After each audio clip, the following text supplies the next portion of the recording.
salutations for always being with us. Very good morning to everyone present here and who join online for today's Teachers' Day program.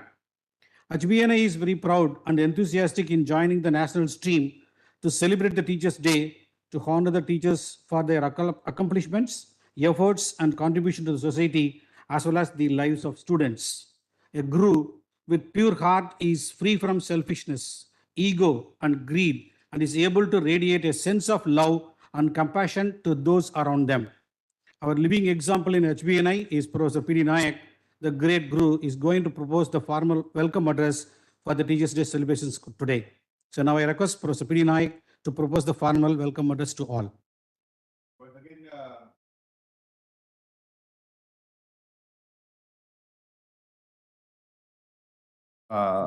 good morning, everyone, and thanks for everyone who joined here physically as well as those who are online.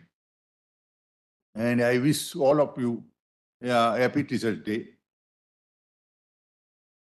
As our Registrar mentioned, the credit for knowledge and skills we are or acquire in our life goes mainly to teachers. Some of them are really professional teachers,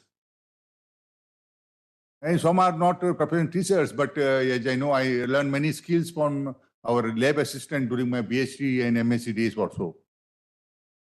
Especially in optics and Newton ring adjustment and other things. Lab technician taught us more than our lab demonstrator. And also with the interactions with many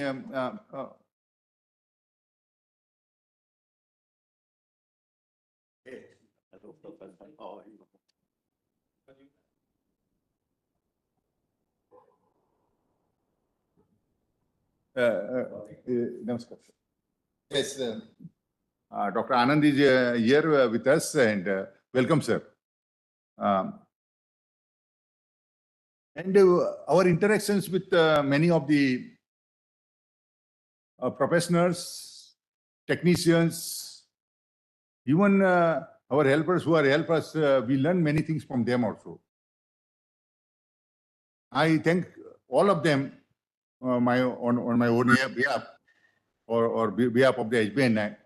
Those who we molded us, what we achieved today, it is only because of contributions made by our teachers, non-teachers, and others whom we have interacted.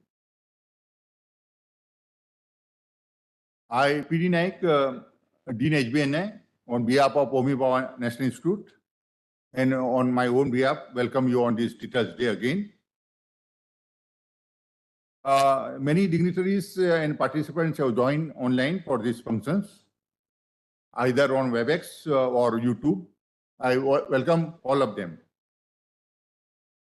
Here with us today, Professor J.B. Joshi, Distinguished Emeritus Professor, former Director ICT, and Padma Bhushan Awardee is Chief Guest of today's function. Thank you, sir, for considering our request to grace the functions and deliver a Teachers' Day talk. Sir, your presence here this morning is a great moral booster to all the participants who are attending these functions. We feel extremely honored by the presence of Professor R.B. Grover, Professor Emeritus HBNI, and Founder Director HBNI. Welcome, sir, for this function. We have with us Professor U. Kamashi Mudari, VC HBNI, and former VC VIT Bhopal, and Chairman and Chief Executive of Aviator Board. I extend a very warm welcome to you, sir. We have Director RRCAT, Rakesh Hub, and there are many others who have joined from IOP, IGCAR, or former Vice Chancellor. I also welcome you, sir. Professor Vasudev, sir, I welcome you, sir. and many others whom I may be not able to see, but I can see on the screen that many dignitaries have joined from TMS, VCC, IOP, and many other CIS and OCs of IGCAR and many other CI and OCs of HBNM. I welcome all the participants who have joined there. Also, there are members of our Council of Management, members of Planning and Monitoring Board, members of Academic Council, member of Board of Studies, Dean Academics of various CI, OCC. I welcome them who are present online or physically here. And last but not least, I welcome my colleagues here, Associate Dean Professor Maiti, Professor Ghosh, Professor Datta, and Padnika Das, and many others. And finally, I really pleased that our beloved most senior person here, Dr. Anand Saab, is here to grace this occasion. Sir, thank you for joining us. And I'm not taking more time. Thank you all, and I welcome you all for these functions. Thank you. Thank you, Professor Naik. Inspirational teachers care for their students beyond the grades that their students can achieve, going out of their way to ensure the well-being of their students by checking in on them from time to time. A typical living example for such a dedicated and inspiring teacher is Professor U. Kamachi Mudali, our Honorable Vice Chancellor. Professor Kamachi Mudali was formerly Distinguished Scientist Chairman and Chief Executive of Heavy Water Board during 2017 to 2020. He is a distinguished alumni of IIT Bombay and joined IGCAR Kalpakkam in 1984 and served till 2017. During this tenure at IGCAR, he was a senior professor of HBNI and guided 12 PhD and 13 MTech students and was honored as a distinguished faculty of HBNI during 2015. He had also served HBNI since its inception in various capacities and committees.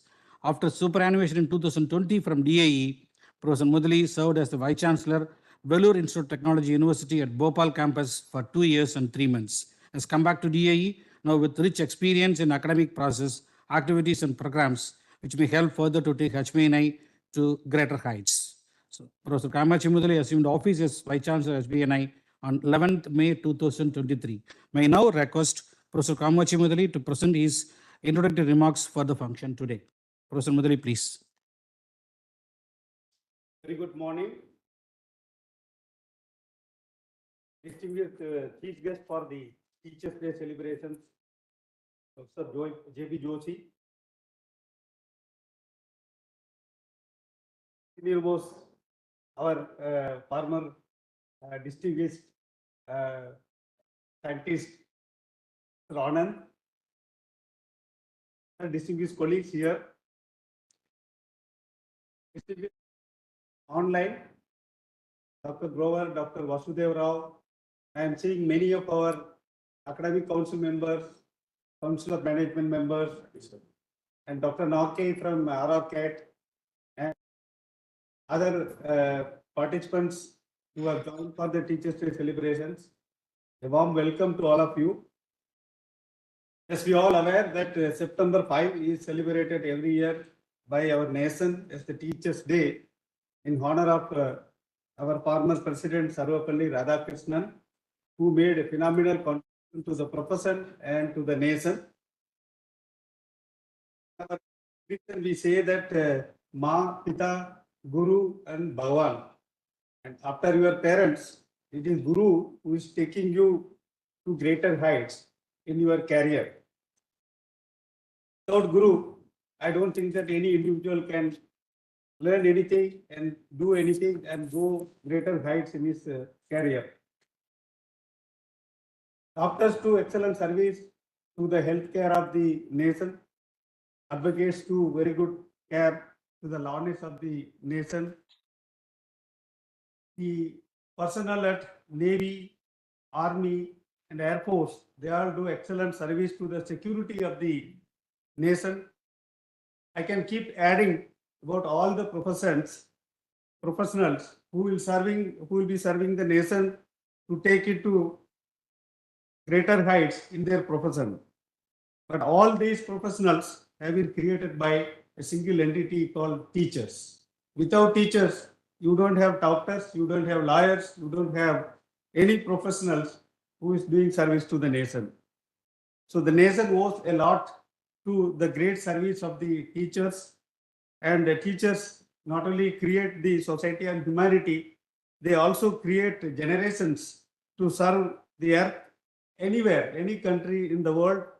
It is teachers who make the world greater and sustainable. I'm very proud that HPNA is celebrating every year the Teachers' Day celebration, and it is done in a very revered way. I'm very proud today. I'm joining as the Vice Chancellor for the Teachers' Day celebrations, and we have with us a great teacher, one of the best teacher of this country, Professor J.V. Joshi, who is our distinguished Professor Emeritus of Hoy Bhabha National Institute, who will be delivering a talk on this occasion on generation of national wealth through science and technology.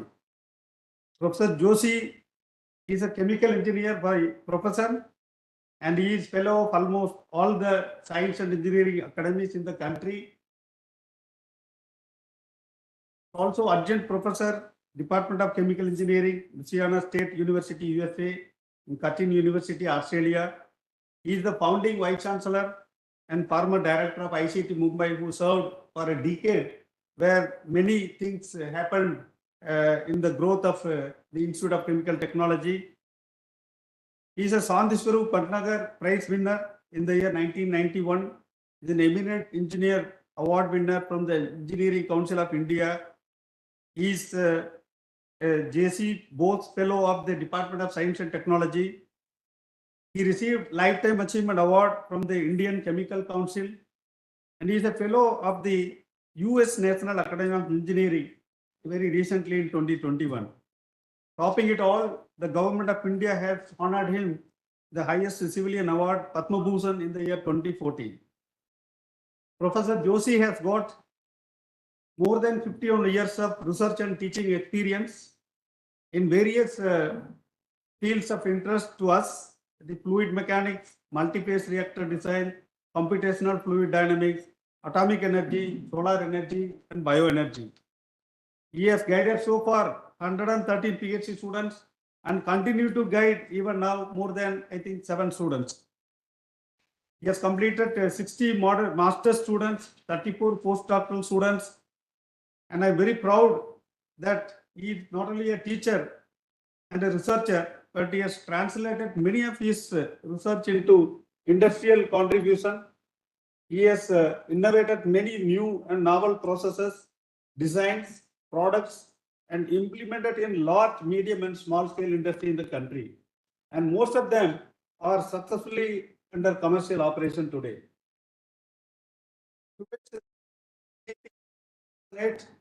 And he has been contributing significantly to the Marathi Vinyan Parishad as its president, promoting the application of science in agricultural productivity, water balance in rural areas, and development of technology.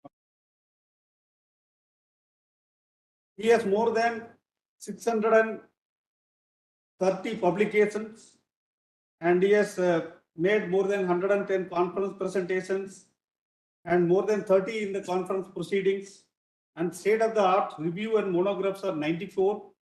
But topping it all, that his citation today is more than 26,000 in Google Scholar with a H index of 80 plus, and in Web of Science, including all sources, more than 18,000 with a H index of 69.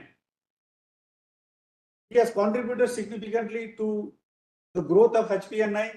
He is an emeritus professor.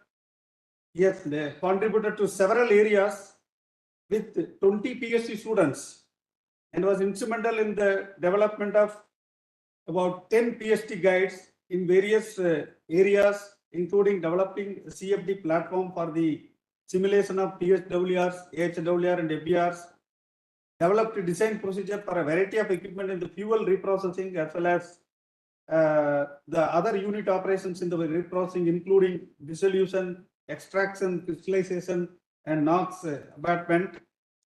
Systematic development of annular centrifugal extractors with the CFD simulations, design optimization and scaling up, commercial scale annular centrifugal extractors, which produces 50 tons per hour, which was fabricated and employed also in the industry.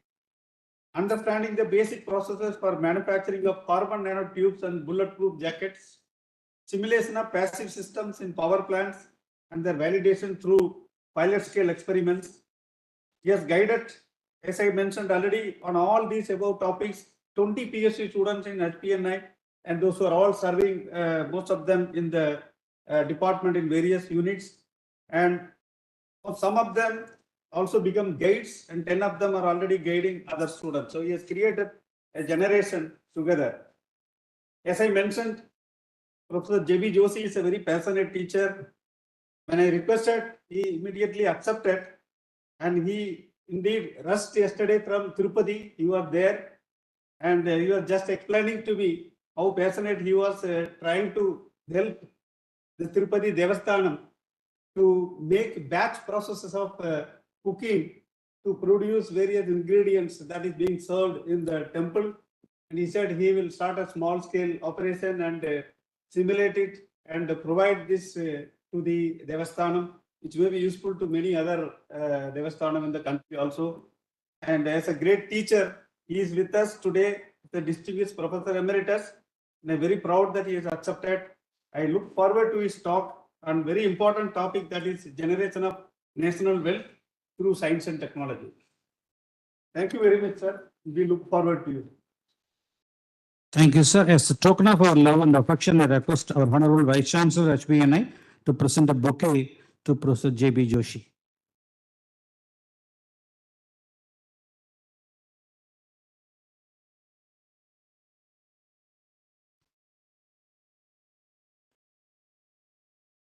Thank you, sir. So now may I request our Honorable Vice Chancellor to present a bouquet to our senior scientist retired, Dr. Anand, please.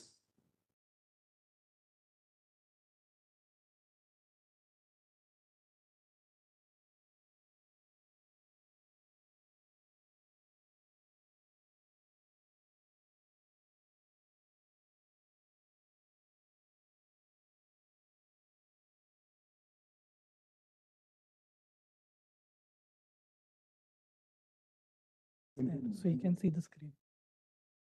तुम्हाला screen बघायला ह्यामध्ये घेतो.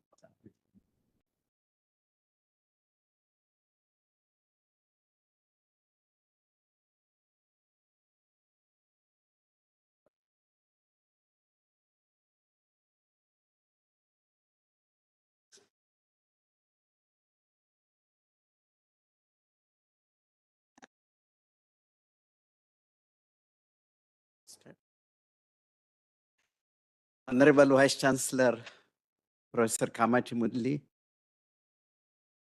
Dean Professor P.D. Naik, my dear friends, Professor Gorovar and Professor Vasudev Rao, and other distinguished scientists who have been teachers of HBNI. So happy Teachers' Day to all of you. Thank you for introducing me. The word I like the most, about which I'm proud, that I have been teacher for 51 years, that I enjoy the most.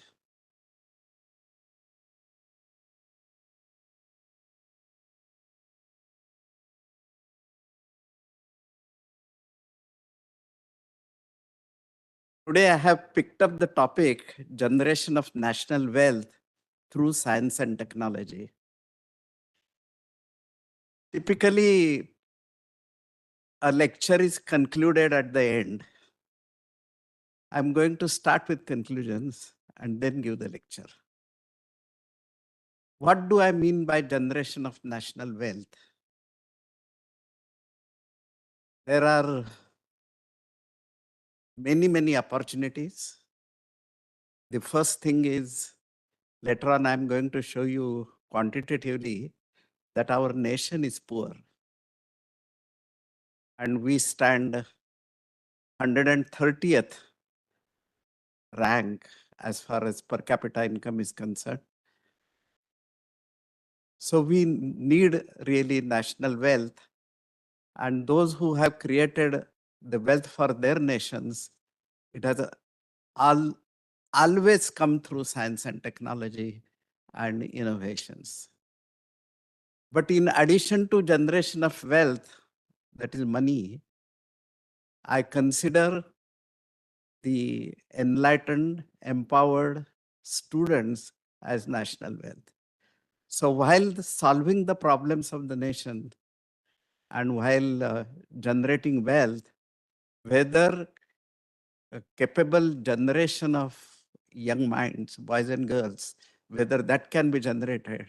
So the overall conclusion of the lecture is, by giving some case studies, how the wealth has been generated and how a new generation has been empowered for developing that kind of technology and many other technologies in that manner. So the next slide. So as a teacher, we are related to some institution. And I have been associated with ICT Mumbai for 51 years and Homi Bhabha National Institute for more than 15 years now. So what is the mission and vision statement of ICT and many other institutions? As a teacher, what is that we are supposed to do? We shall be creators of sprouting knowledge and design cutting-edge technologies that will have the greatest impact on society and benefit mankind at large. That is the mission statement. So we teachers, on Teachers' Day as well as throughout the year, what is that they are supposed to do? Generate new knowledge and benefit to the society. HBNI, to provide an academic framework for integrating basic research with technology development, to encourage interdisciplinary research and recognize importance of science for the development of society. For just reference purpose, I have added 3 more institutes. Next slide. That is IIT Bombay. And just read the red part, and generates new knowledge for society and industry. See, University of Cambridge, to contribute to society through the pursuit of knowledge, training, and research at the highest international levels of excellence. MIT USA is also same thing. So what I was emphasizing was, as a teacher, we are related to some institute, and mission and vision of the institute is to create new generation, to create new knowledge, and for the cause of society and industry, basically society. So I will now take up a variety of cases and try to explain to you how the research was done, how the wealth was generated, and how the empowered new generation was developed in the process. Next slide. Just quantitatively, I'm showing how poor is our nation. It is not readable, but the only point to be communicated is Switzerland per capita income is there and GDP ranking is 5. And I have listed, I think, 40 institutions. And finally, next slide. And India is at the end, where our per capita income ranking as well as per capita GDP ranking is poor. This I have plotted in a graph. Next slide. So here you can see that the per capita income is directly related to innovation ranking. The last point in the graph is India, the right top corner, where innovation ranking is also the poorest and per capita income is also the poorest. So as a teacher, what is that we are supposed to do? If the GDP ranking, the poverty of the nation is to be removed by innovations, then we should improve on the innovation ranking. Next slide. See, what do we mean by our nation is poor? I'm very close to chemical industry, and the overall worldwide market of chemicals is 14 lakh crores, whereas the Indian contribution is 2 lakh crores. Or in other words, the contribution is 1.4%. If you take herbal healthcare, and we claim that India is the mother of herbal healthcare, the worldwide market is 15 lakh crores. We do only 1%, 15,000 crores. Food processing, 1.5%. Electronics equipment, 0.1%. Biotechnology, 0.9%. Energy is 4%. So in terms of industrial activity, I could have included the mechanical components. I could have included something else also. But the point remains the same, that why the nation is poor?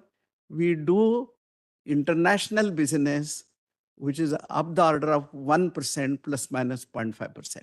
Next. The another source of income for the nation, the first one I mentioned to you is industrial activity. The agricultural activity and productivity is the second source of income.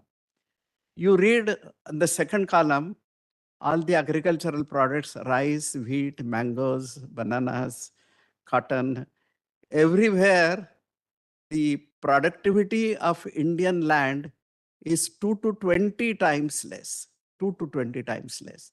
So this example, I'm going to elaborate in greater detail why it is so and what are the engineering inputs, scientific inputs required for this purpose. Next slide.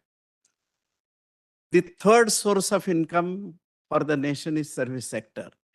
And the IT industry is doing fairly well. But what is that the young minds, boys and girls, are doing in service industry? They are doing service of the advanced nations. They are doing service at the lowest cadre. And if we meet service sector people at 40, 45, 50 at their age, they are typically burnt off. So the income that is obtained and the creativity and innovations, I think I have already emphasized, if we are doing services at the lowest level and not innovating, then we are not going to get any income from the world.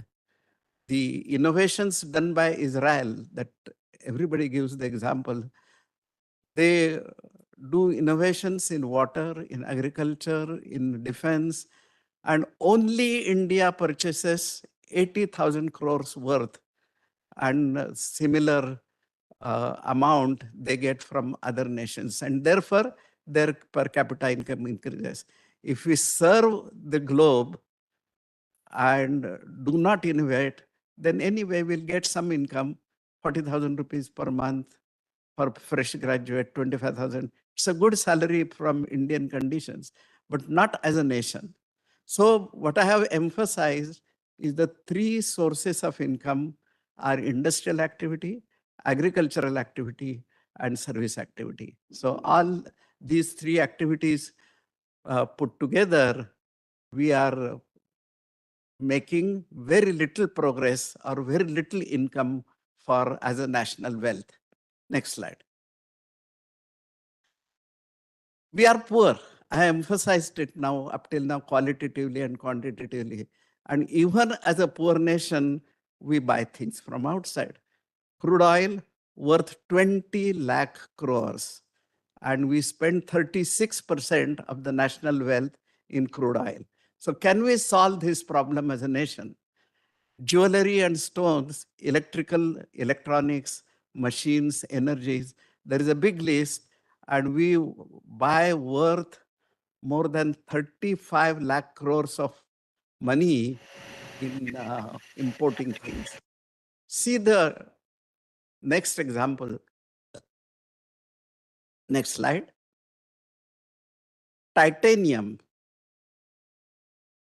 The total reserves of ores in the world is 600 million tons. Reserves in India are 100 million tons. We are the second largest. How much is the quantity?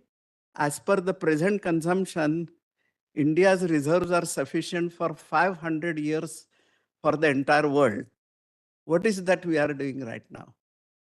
Export the ore, that is the sand, particularly the East Coast, 6 rupees a kilogram, and buy titanium at 2,500 rupees a kilogram. We don't have technology. Next slide. So what did we do? There is a greatest innovator in India called Dr. Gharda. So in his activity, we tried to develop this. So the red mud or the sand on the eastern coast, the first of all, it goes through the blast furnace and we get a slag. We get iron also, we get a slag. The slag is carbochlorinated and we get chlorides of titanium, aluminum, and iron. These are the major components of the red mud. And these are distilled to get pure titanium tetrachloride, aluminum trichloride, and FeCl3. And finally, TiCl4 is electrolyzed to give titanium. You believe me, the cost of production by making and designing and fabricating efficient equipment, titanium cost of production is equal to aluminum production. Right? So now with this money, we can be competitive in the world. But who has done this work? I must emphasize that all the students in the age group of 4 of them are sitting here. The kind of work they do, I guide 20 students. So all the problems are there in my mind. So they think throughout the day, while taking the bath also, about that problem. And the problem is to be solved. Publications is a good idea that I will tell you about it a little later. Publications is a good idea. But implementable technologies with attractive business proposal, that should be done at the end of the project. So the next slide. So I give more than 95% credit to the students. And the next example, which I'm going to describe, is synthesis of carbon nanotubes, graphenes, carbon nanotube fibers, CNT sheets, all that I'm going to explain.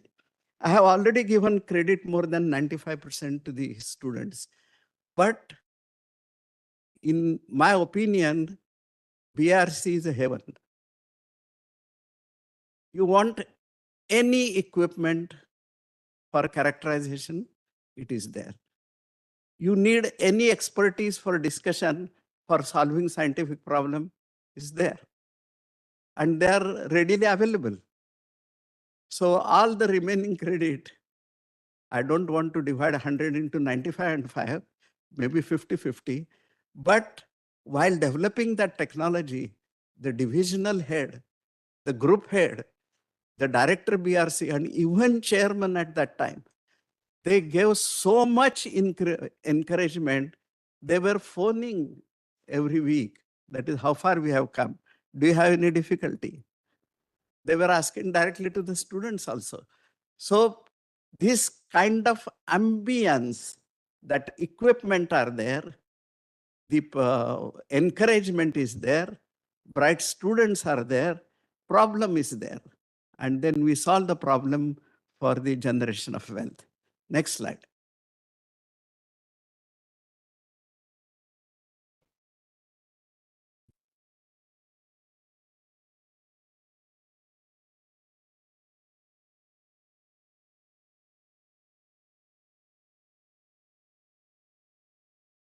So this problem was solved. At that time, BRC director was Professor S.K. Banerjee, and we were good friends, we were contemporaries, similar age group. And he started this activity with inner scientist Kinshuk Dasgupta to develop the technology. I personally wanted few grams of carbon nanotubes and invited quotation from USA. And the quotation was $50 a gram. The quotation was $50 a gram. Everybody knows that China gives much economical, and their quotation was $10 a gram. $50 a gram, $10 a gram. Why so much? Lot of effort was ongoing in India and still ongoing. What are the problems and what are the problems which we solved and what were the innovations? Maybe a separate lecture is required for this, but I'll spend only a couple of minutes on this. For carbon nanotubes, some carbon source is required. And typically in laboratories, acetylene is taken. So the conversion of acetylene to main product and to byproducts and conversion of acetylene, these were very poor, 2%, 3% of that order. Then getting the right quantity that I have already emphasized, but separation of that from the impurities, that was the another difficulty. And therefore, whatever total cost is of raw material, that is acetylene, and a lot of energy at high temperature, which is required for pyrolysis. All those were optimized, and that student did a job which is more than 97%. 97. Costs came down. I'm going to tell you the cost, but $50 a gram, $10 a gram, and that student developed the process with 3 cents a gram. 3 cents a gram. And how many things we are importing and how many opportunities are there for the generation of national wealth. Having prepared carbon nanotubes, next slide. While studying, we did use all engineering sciences and basic sciences.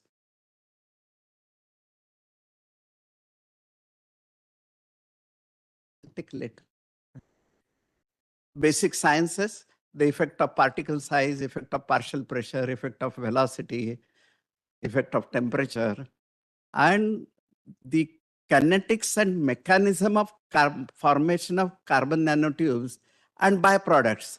And in carbon nanotubes also, whether it is single-walled, double-walled, or multi-walled, whether it is superconducting or supercapacitance property it is having, all these were measured on a continuous basis.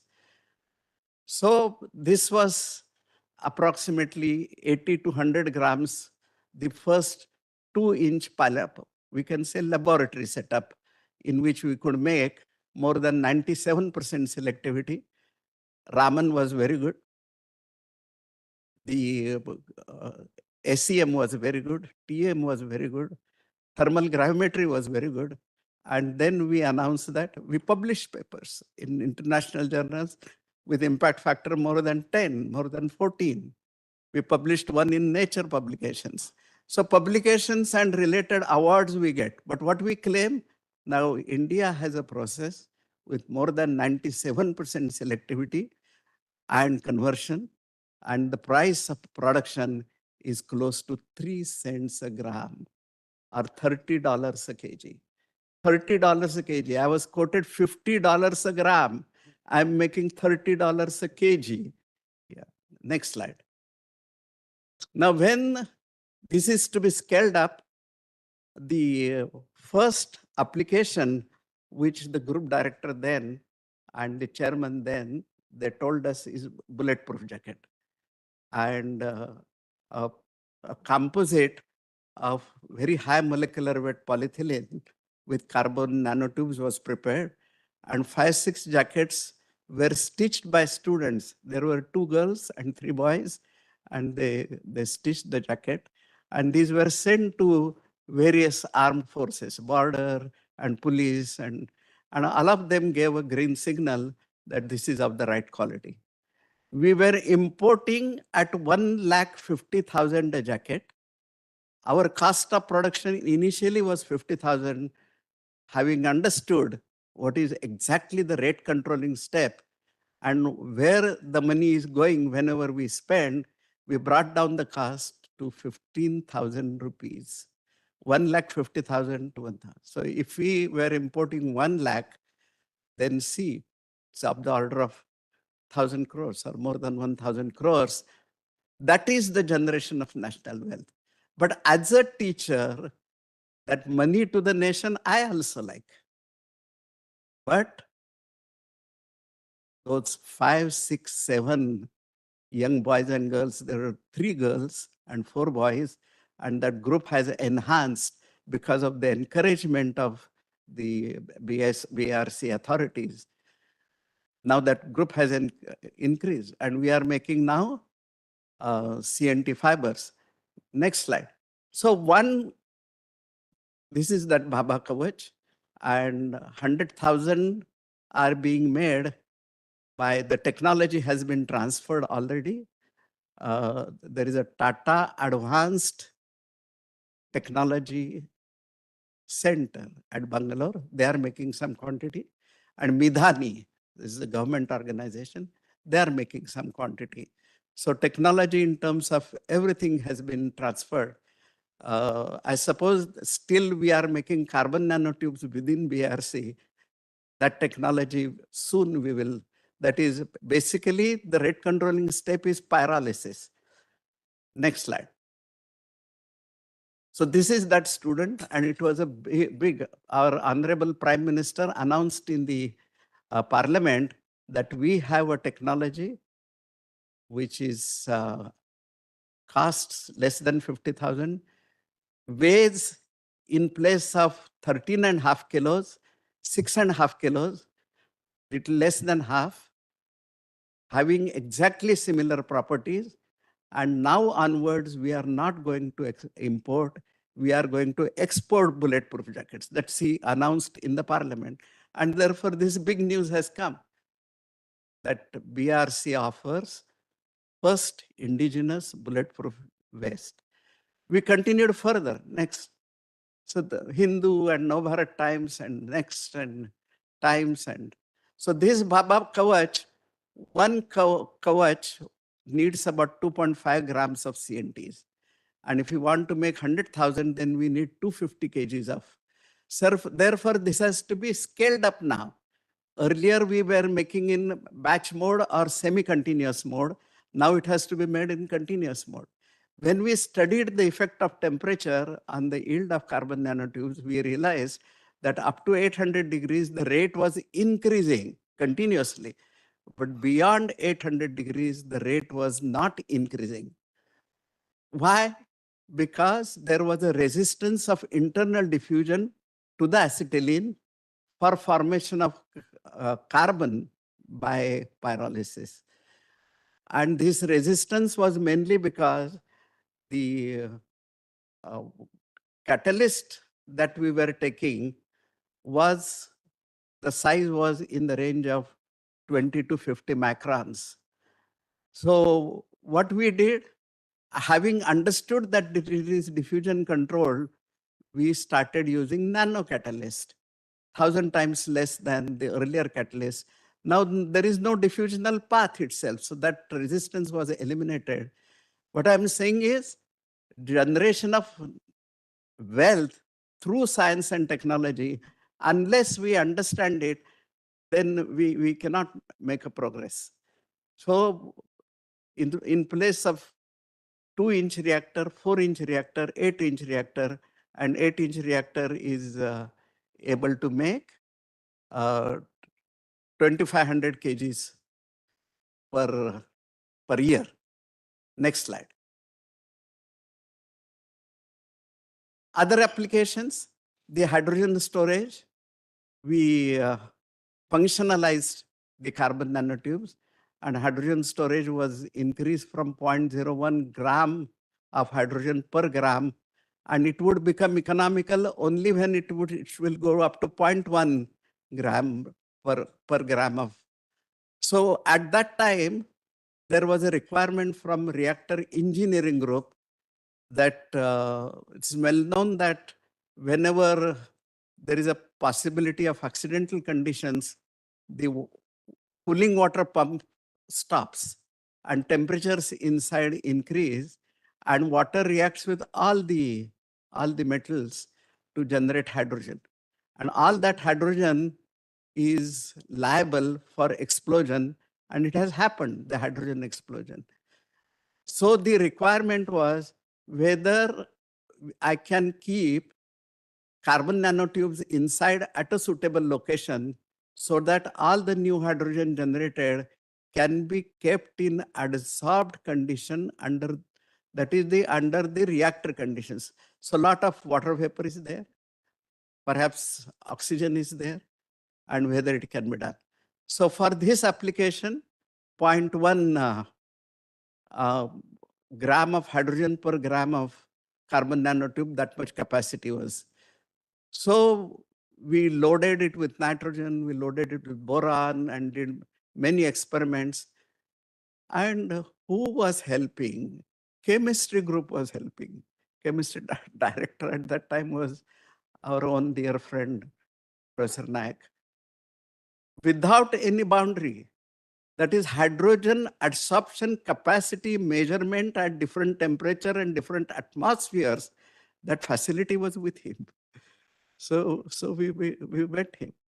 And the actual hands which are working, these are always young. And I give all the credit to them, as I have done already, and I will do it 3-4 more times in my lecture. Polymer composites. This is a application. Whatever windmills are installed, the fan length is up the order of 80 feet. If we make 200 feet, from the same location, we are expected to get 3 to 8 times the energy from there. So the only problem is the mechanical property. Right now, the metal or the carbon composites are not giving that property. So what is required is 8 GPa. 8 GPa. So this work has started again in materials group. Now that first student who was student 15 years ago when I joined DAE, now he has become something much something. And he has an entire section of carbon with him, and very good young minds, very good, 6, 7, 8. And all of them are. So the hydrogen storage I explained to you, the polymer composites for windmills, that is under development, and catalyst support. Normally, the noble metal catalysts like palladium, platinum, rhodium, ruthenium, which are required for hydrogenation, they are supported on activated carbon. I'm very close to chemical industry in India, and I tried to use replaced carbon, activated carbon by carbon nanotubes. The usual noble metal on activated carbon, it deactivates. So we can use the same catalyst 3 times, 4 times. If the impurities are removed before hydrogenation, 10 times, 20 times, 100 times. After loading the noble metal on carbon nanotube, I started one hydrogenation reaction 4 years ago. And in 4 years, catalyst has not been changed. Now the science behind it, we have been able to understand. And always we have experts in BRC. That is what is happening on the molecular level, so that the activity has increased. Same palladium, 1/3 quantity can be used, and it can be, no recycle is required, no recycle. So hydrogen storage, catalyst support, and we are importing 15,000 crore worth catalyst. Again, generation of new knowledge, and those 3-4 boys and girls who developed this technology of supporting, And this has become a good business now. And windmill, soon we will complete that project, and whatever opportunities are there. The most important part here is the components required for windmill we are importing. And therefore, it takes more than 20 crores of rupees per megawatt. So whether we can bring it down to 12, whether we can bring it down to 8, if we make components ourselves, then that will happen. And then that particular technology will be implemented. There will be generation of national wealth, plus there will be generation of new young minds who will. Now it is not restricted. Once they get the confidence that I can develop the technology which can be implemented, they are free, no, in their life. They will develop many other technologies. And composites as construction materials. Prior to this, I must tell you that we have developed technology for graphene oxide. And graphene oxide is giving excellent compressive strength. So 9-inch wall can be reduced to 6-inch wall or 5-inch wall. That type of activity is ongoing. See the benefit. If the cement required reduces by 30-40%, then see the carbon dioxide going to the atmosphere, the climate change problem, that we are reducing considerably. Next slide. So, having removed the diffusional resistance, where the ferrocene catalyst size had a range of 15 to 40 microns, we made a ferrocene catalyst 2 to 8 nanometers. And there is no length required for the travel and all the diffusion. When diffusional resistances were removed, now only kinetic resistances are there. And that rate can be increased with rise in temperature. So we developed the semi-batch technology at a temperature below 800 degrees centigrade. And beyond 1200 degrees centigrade, because of the activation energy, in place of 30 minutes residence time, the residence time became 30 seconds. And now with that 30 seconds, that continuous reactor is operating in our materials group. So this has continued to making CNT fiber. The boys have been able to make up to 2 kilometer length. When I say boys, it is boys and girls. 2 kilometer length. What we need is 8 GPa. We have gone up to 3 GPa. We'll understand the science, why the particular strength needed is 8, why we have 3. And at 3, whether it is 10 times, 20 times cheaper, then whether it can be implemented as a technology right away. Next slide. So this is the schematic setup of continuous making of carbon nanotubes, which setup has been extended to make a sock of carbon nanotubes, and we are spinning beyond that the carbon nanotube fiber. Next slide. Just to show, I have plenty graphs of Raman and SEM and TEM to show that, see, finally quality has to be observed. Next slide. So CNT's graphene, a lot of work is ongoing, which I will tell you in next occasion. Next slide. Now see the cost structure. If we make 16 kgs per day, the capital cost is 3,84,000. The operating cost is something, depreciation is something. And eventually for that capacity, see the bottommost line, our cost of manufacture is $25 per kilogram. We would have been competitive even they had $50 per kilogram. Our price is half. I can give you plenty examples of my life where we were importing from Switzerland, from Germany. Based on our activity, our industrialists have set up now factory in Germany and they have closed their own factories. How can we make our nation remove it from poverty and make it rich? Unless we see the opportunities, next slide. And if we make it at 1 ton per day, the cost reduces to 20. This is the example on which I'm very, very passionate. There's a lot of agricultural biomass and urban biomass which is available as waste. 600 million tons of biomass is available. Next slide, next slide. Further.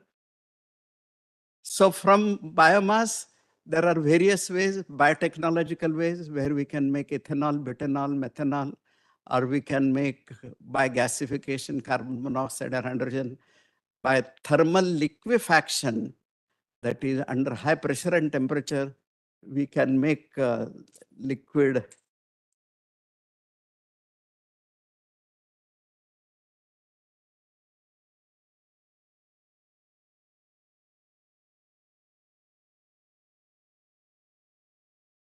The agricultural waste is carbohydrate, CHO. If we allow O to react with H, then we get high ratio of C by H, and product is solid carbon, solid char. If oxygen within reacts with carbon, then we get good H by C and we get hydrocarbons. So these are hydrothermal processes which have been implemented. Now see the costing and how much wealth is generated. Next slide. How many things can be done within pyrolysis. That is, after pyrolysis, we get liquid product, we get gas product, and we get solid product. The liquid product is having properties not exactly equal to, something similar to crude petroleum that we buy from outside. And I will show later on, if the productivity of land is increased just for increasing agricultural waste, we can make equivalent to 2,000 million tons of the crude, which is 3 times more than what we consume today. That much potential is there. And we can generate how much national wealth we can generate. And all that national wealth has been developed, has been generated by our young people. So there are gas products, there is a liquid product, there is a solid product. Now the solid product that we have and we call a char, and if you make char in the powder form, it has good adsorption capacity. Over the years, I have already told you that agricultural production of India, take any crop, tomato 20 times less, right? If you take wheat and sugar, it is 2-3 times less. So there is a science behind it. No, why it is less? So if we analyze the soil, and there are few other factors, then the soil analysis of fertile land is known. Soil analysis of unfertile land is known. So whatever is the difference can be adsorbed on the char, and char can be spread on the field to increase the soil carbon as well as all these macronutrients which are required. And one student, he did experiments for 5 years for soybean. Why soybean? Because we are importing oil seeds worth 72,000 crores. So there has to be answer for that. So he did a lot of experiments, and experiments are required under different agroclimatic conditions. On Western Ghats, the rains are 3,000 millimeter. In my district, Satara, it is 200 millimeter. Go to the east further, it is still hotter, 100 mm. So 3,000 to 100 mm, the protocol has to be different. Then the nature of the soil is also different. So that's the student investigated in great detail and he could get, next slide, he could get productivity up to 85% enhancement, right from 20%. So the land which was already fertile could be made more fertile by 20%, which was already unfertile. By 85% increase, it was made fertile. These are laboratory facilities. On left-hand side is continuous pyrolyzer. And these pyrolyzers were used for the investigation. So now the students, there are 10 students working, 4 have completed, new 4 have come. So 10 students, the agricultural biomass, see the types of the biomass which is available. So they carried out proximate and ultimate analysis, and they carried out the kinetics of pyrolysis in great detail. So the rate at which the pyrolysis happens, they have shown that it depends upon proximate and ultimate analysis. Now, no more experiments are required. Using artificial intelligence, they have related the kinetics of pyrolysis with the proximate and ultimate analysis. Next, what is the impact? We know that how many villages are there in India. I have made one cluster consisting of 5 villages, and typical population is 25,000. Land, I have divided all the villages by the amount of land in India, so that is 25,000. 25,000 is population, land is 5,000 hectares. Extra biomass, waste biomass, they generate is 12,000 tons. Next slide. Suppose we consider increase in productivity, not 85%, 50%, then 1/3 land is available, that is 1,600 acres for energy crop. We are not touching the food production. Then the biomass produced in that extra land is 240,000 tons. Now this is an area which I'm going to work with. Now I'm president of ISER Tirupati, and they have readily agreed to work on this. How to enhance photosynthesis rates? Can we go on the molecular level and energy quantum level, so that right now the energy efficiency of the sun for photosynthesis is of the order of 0.2, 0.3%. And there are several reasons and reports to believe that to take it to 1%, to take it to 4.5%. If that happens, then how much agricultural biomass we can produce? So this has to be understood. This has to be implemented by taking the farmer community in confidence. So for that group, for that 5 village group, suppose, next slide, we give 3 rupees per kilogram to the farmer, which means 4.5 lakh rupees per hectare that the farmer gets. Right now, the best cash crop is considered as sugarcane, and they get maximum 2 lakh. And by generating the growing and having agricultural of the biomass, they will get 4.5 lakh rupees. Generation of national wealth. And who are going to do this? Farmers are going to do this. That is another generation of national wealth.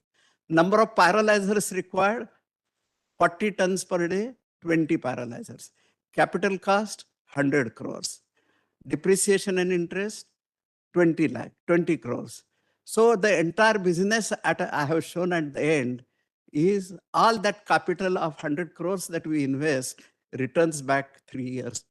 Such an interesting activity is not existing for the present industry people, right?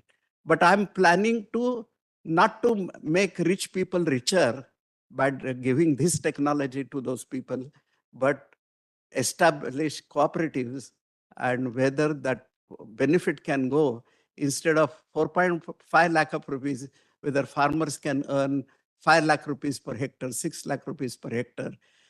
The next slide. Most important benefit is the number of jobs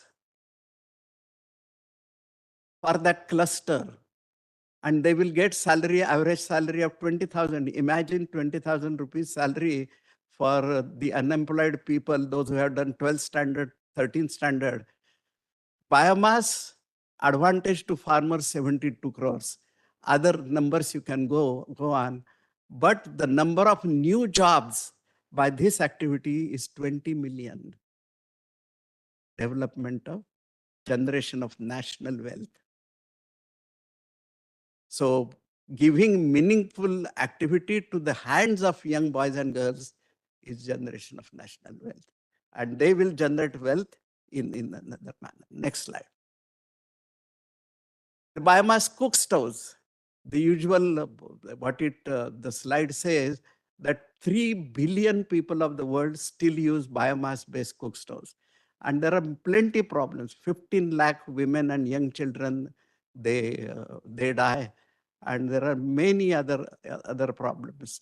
It provides 1 gigaton equivalent CO2 just because of household cooking. And we have agreed for reduction, promised that we will reduce by 6 gigatons. And 1 gigaton comes from only cooking, household cooking. Next slide. So we used all the scientific, I have not described my scientific methodology, which I have been using. I tried to understand the kinetics of each step which is happening. Let it be pyrolysis, let it be hydrogenation, let it be carbon nanotubes, and how the fluid mechanics inside the reactor affects the rate controlling step, and how to enhance the rates of rate controlling step by adjusting, by tailoring the fluid mechanics and optimizing. And that is the entire protocol for developing economical technology. So what I teach my students is protocol rather than carbon nanotube or hydrogenation or agriculture.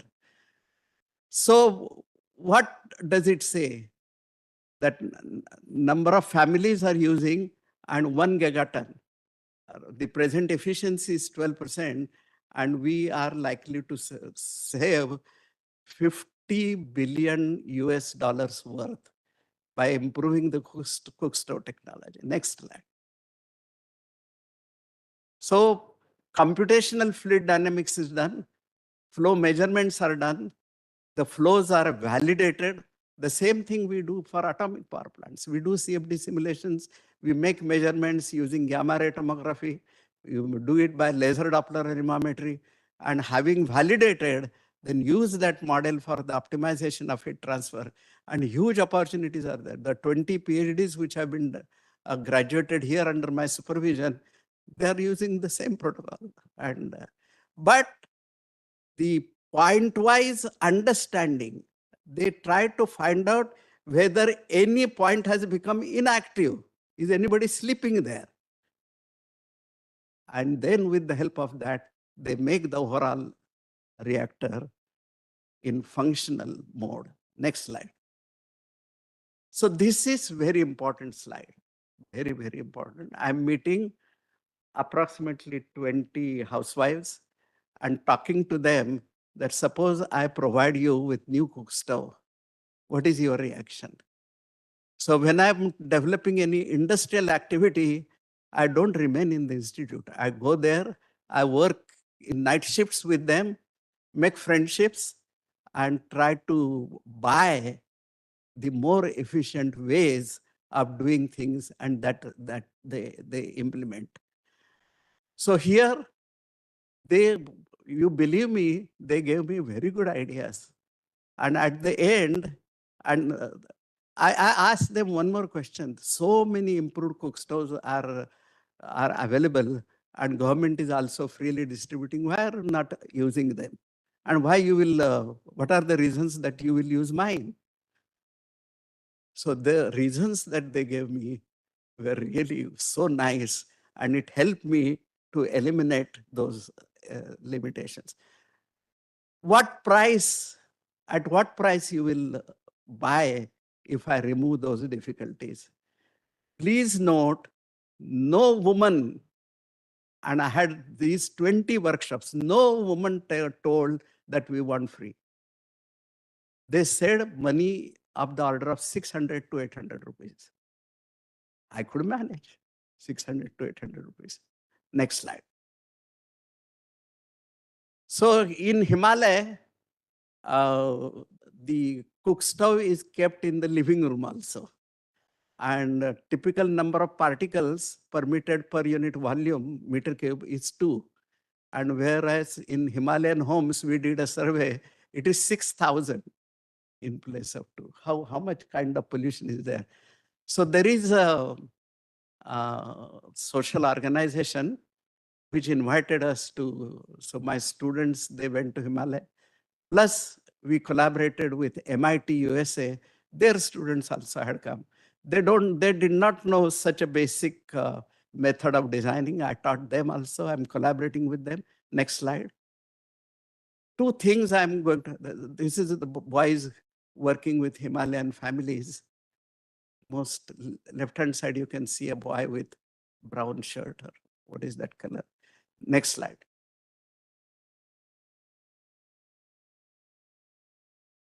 So agricultural biomass to anaerobic digestion methane, and by which I wish to make like smart urban areas, smart villages. Next slide. And developed one technology. There is a company called Gangotri, and with their help, the anaerobic digestion, that is making methane at a reasonable price, cleaning it, compressing it, and filling it. And rickshaws and the trucks, they are coming. This is a filling station. Next slide. Yeah, I will tell last example. These are cashew nut apples. Such a beautiful thing, but it is 100% thrown. Nothing is used, except Goa. They make for liquor, making liquor. How much quantity we throw? There is a southernmost district of Maharashtra called Sindhudurga, and adjoining areas of Ratnagiri and Kolhapur. 21 lakh tons fruits are thrown. 21 lakh tons. So the technology is already there for making liquor.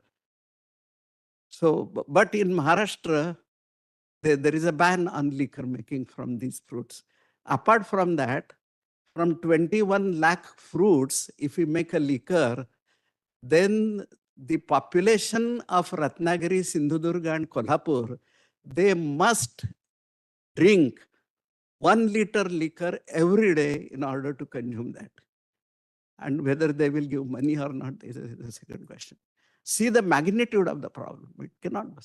And therefore, last 50 years, there has been government level research, institutional research to make ethanol out of this. The cost of fruits, if you want to collect 2 rupees. For 1 liter ethanol, 20 kilos are required. That is 40 rupees. And government rate is 48 rupees for the purchase. 40 rupees raw material, 48 rupees is the finished product cost. And then all operations and utilities within that. And the business is not economical. So 50 years, the business is not economical. Making the economical business and generation of wealth for the nation, it is the objective of my group. So what we did, analyzed cashew fruit. How many interesting things are there?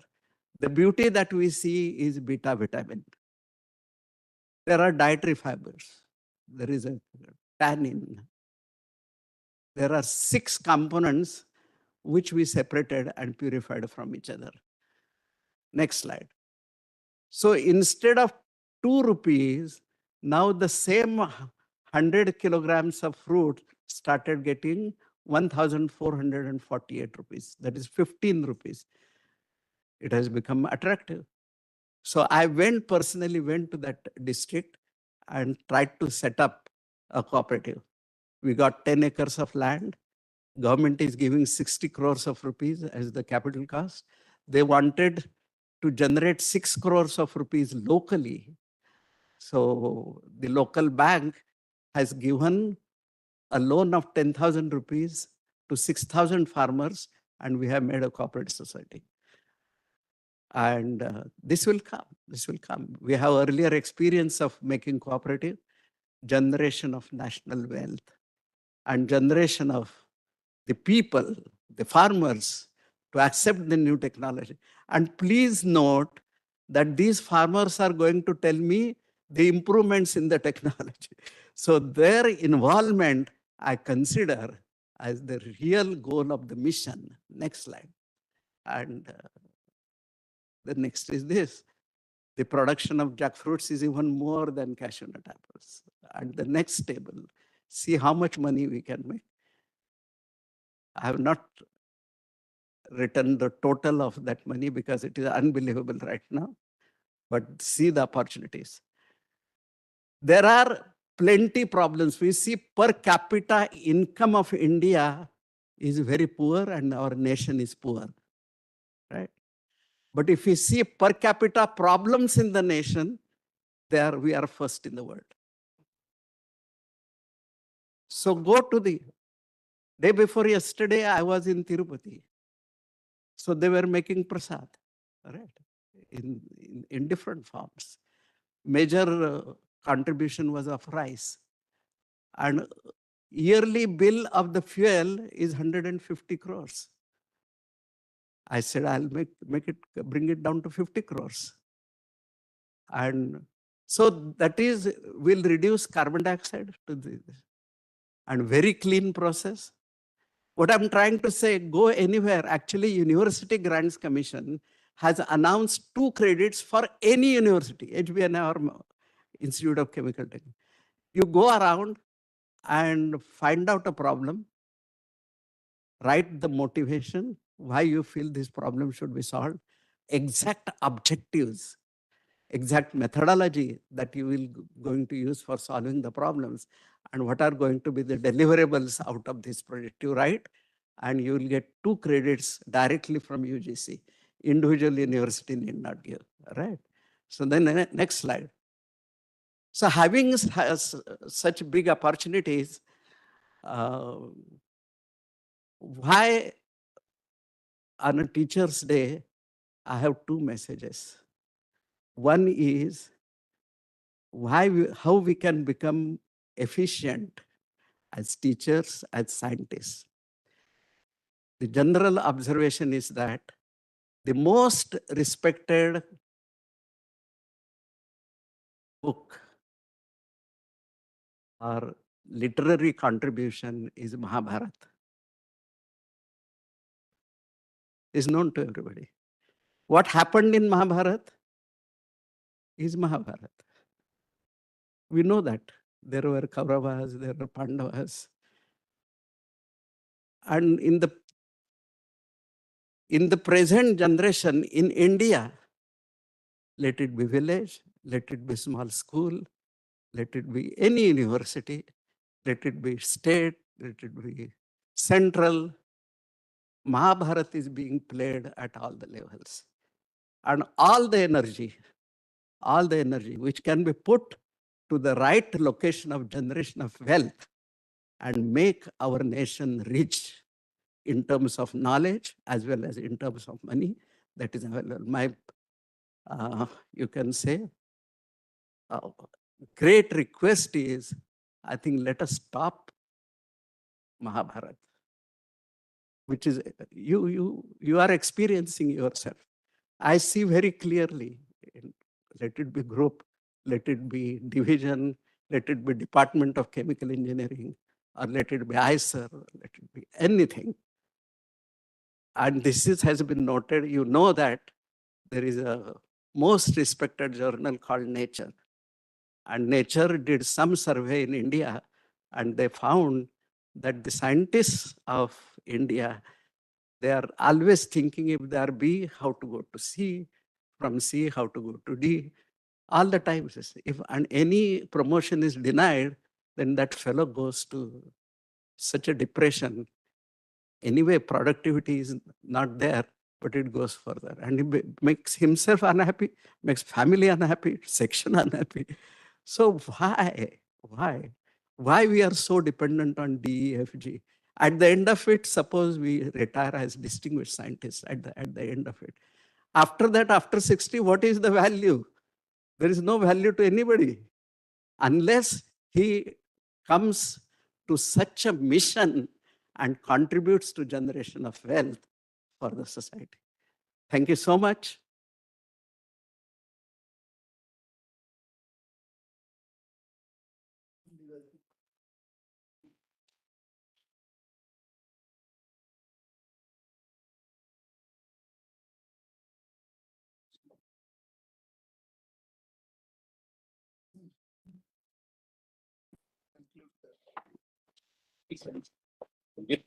देख लो announcement.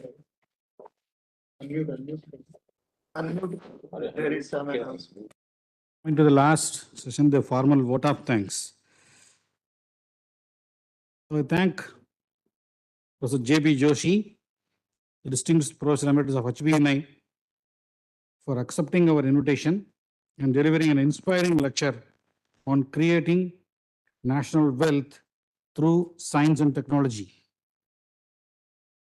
Has made a lot of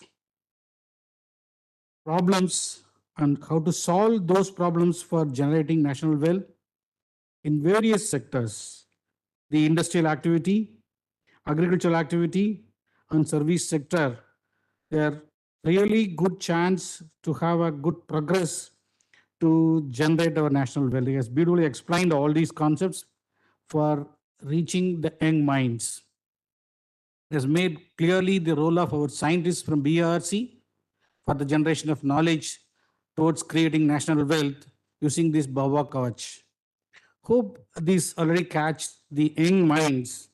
And when we are doing research through the Department of Atomic Energy, certainly we are doing research for the benefit of our country. And one way or other, it has to serve the purpose of creating our national wealth through the science and technology. For that, we have to understand its science, and he has given beautifully the explanations for understanding science and how to improve the national wealth through learning the science and technology. There is one important word called crisis in Chinese, which always says that there is having two parts. First part is danger, and second part is the opportunity. Okay. So now, if there is any questions from students or from scientists, Professor Joshi is ready to answer any of the questions. Any question, please? Sir, every year we hear that typical problem in Delhi. It's there. Agricultural biomass burning outskirt of Delhi, and Delhi get polluted. So whatever you are showing that from this agricultural biomass burning, if in a reactor control, means you can really earn wealth. How economically viable it would be there in that, and what is It is totally viable. One can generate. They, I think, grow a lot of wheat, right? And then there is agricultural biomass. I guarantee you that they'll get money more than the wheat itself. So what should happen? I don't know as a part of DAE how we can contribute, but we made bulletproof jackets that came in the mission of DAE.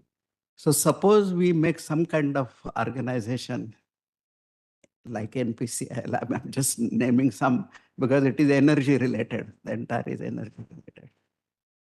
And implement only one or two. The technology is ready, everything is ready, scale up is ready, and use of char is also ready. The liquid, the catalytic cracking in a refinery, that has also happened, and making gasoline, etc., that has also happened. So we should make in a distributed manner in Punjab 3 or 4 success stories, maybe under project mode, and leave it to the others. Give drawings free. I'm ready to give entire knowledge free of cost. Not only free, I'll put it on website, the knowledge. But it can be done. But somebody should take. Normally, there is nobody else who will take unless we take it ourselves to solve the problem. So go there, make friends with farmers, And my experience is they are very good. I told you about soybean growth. I told you about cashew nuts. I told you about jackfruits. And there are 2-3 other problems which are ongoing. That is geraniol as an oil, how to extract it, and farmers are being deceived and how to solve that problem. So the real answer is it is my opinion that when we become 60, what is there? Everything is there, pension is there. Why not go there personally and solve the problem? Make a group of 4 or 5 people. Initially, there will be no clue. That is what is to be done. But slowly, if you penetrate and solve one problem. So 60 to 80, recently I read, my age is 75. Most efficient time period is 70 to 80. I'm so happy. So happy. Then comes 60 to 70. Right. 40. I agree. I also say the same thing. My 70 to 80 was the best. Now it is 80 plus, so it's okay. Believe 40 to 50 is confused. Is confused. I Yeah. spent 40 years in BARC. And now for the past 20 years, I'm in private industry trying to promote nuclear technology. So like this, so like the Professor Anands are at least 200, 300 per year retiring. So if all of them, 4 or 5 of them come together and take any problem, as I told you, we have problems per person, plenty. Just go inside. It is a solvable. Which technology, I told you, we can make ethanol, butanol, we can make methane, we can pyrolyze, or we can make directly thermal liquefaction of that biomass directly to the crude oil. So which one to be used? How much money is required? What is the simplicity of the technology? Whether local people will be able to implement, maintain it, etc. So all those are there. And initially there will be plenty problems with every subject. Implementation problem, getting people problem, getting money problem. But these are all are solvable. I can tell you at least 3 examples. So anybody who joins online, any students from any of the constituent institutions, please raise your hand and any question? Students who have been there?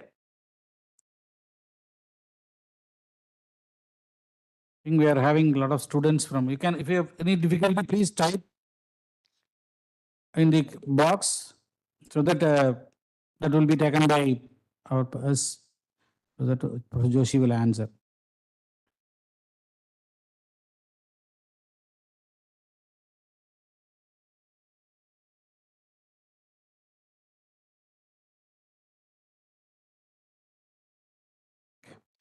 There is some communication problems. So, Professor J.B. Joshi, thank you very much for your message. It is a message for the younger generation, as well as for the working scientists and even people already who got retired. You can follow J.B. Joshi. Really, it is a wonderful message. The need of the hour for the nation for generating wealth through the science and technology. Thank you very much, sir. I thank our Honorable Vice Chancellor, Professor Kamachi Mudali, for delivering introductory remarks and introducing Professor J.B. Joshi. I thank Professor P.D. Nayak for proposing the welcome address. I thank Professor Grover, Dr. Anand, Professor Vasudeva Rao, the senior most people who are related with HBNI for joining us today. A special thanks to all of you people. I thank our directors of the CIs and OCC, Dean Academics, Dean Student Affairs, Nodal Officers, and conveners and Board of Studies, members from Academic Council, Standing Committee of Deans, Planning and Monitoring Board, who are joined through online as well as regular. I thank all of you for joining this, and most especially the future pillars of this country, the young minds, young generation students from all CAs and OCC. I thank this. I especially thank Madam Dr. Parnika Das for joining us today in hand. I thank all our administrative team and academic stream members, and especially our IT team, Technocrats, for the success of this meeting. So before I conclude these vote of thanks, there is a special quote from Aristotle, the great guru. We are what we repeatedly do. Excellence is not an act, but a habit. So thank you, one and all. Jai Hind. The national anthem. Okay, sir. I'm sorry, as a token of our affection, we request you, Professor Kamachimali, to give a small memento to Professor J.B. Joshi, please. Array, I'm inside person.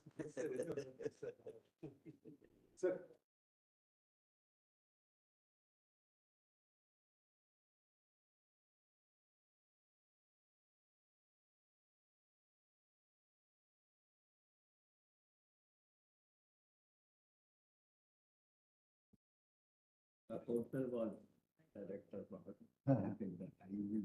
Yeah. I gave lecture in Yes, I remember, and today's lecture was for. I'm very lucky that I could come and. Great. Thank you. Thank you.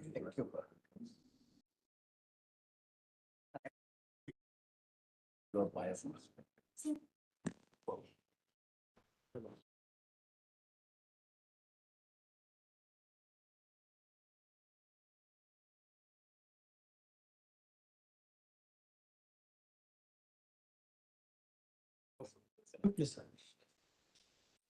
Such an honor.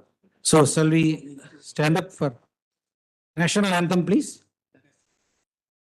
जनगण मन अधिनायक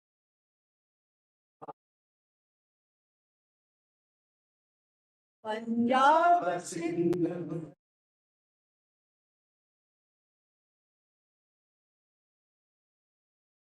विंध्य हिमाचल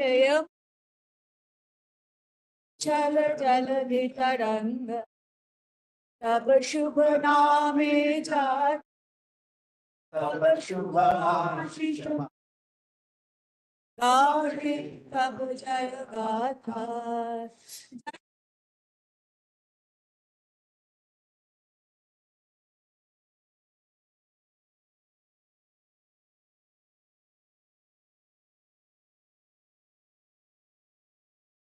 जय जय जय जय